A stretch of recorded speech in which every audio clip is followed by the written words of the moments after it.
était question pour le panel auquel j'ai participé d'aider les participants à cette école d'été, à savoir ce qu'il faut comprendre à l'évocation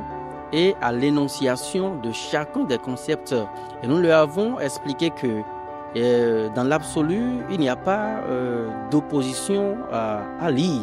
quand on convoque les notions de foi et les notions de culture. Nous leur avons expliqué que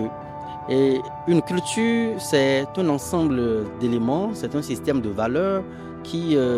fait appel à des normes, à des valeurs, qui codifient les rapports sociaux, qui définissent les relations que les hommes entretiennent avec eux-mêmes, qu'ils entretiennent avec la communauté, avec d'autres personnes, relations avec la nature et relations avec l'être transcendant. Nous leur avons expliqué que la culture est toujours domestiquée dans un espace donné et peut quand même, selon donc le cas, selon les circonstances, les époques, évoluer, peut connaître des mutations, mais il n'y a que l'identité qui est au cœur de cette culture doit quand même rester la marque distinctive des hommes et des femmes qui se réclament de cette culture-là.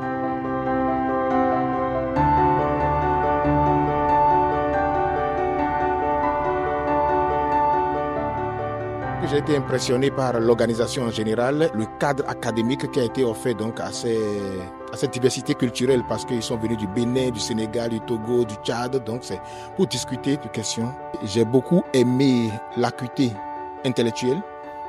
la facture intellectuelle donc des participants qui librement ont posé des questions de sens pour pouvoir comprendre davantage le rapport qu'il y a entre foi et culture d'une part et la foi et l'identité, la mémoire d'autre part.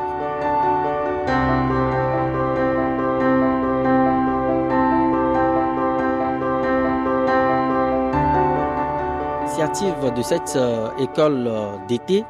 est une bonne initiative en raison du fait qu'elle réunit non seulement une élite assez jeune, capable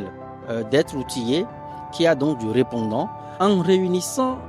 la jeune élite, cette jeunesse africaine, en commençant par leur donner très tôt les armes et les outils intellectuels pour les aguerrir face aux défis actuels du monde.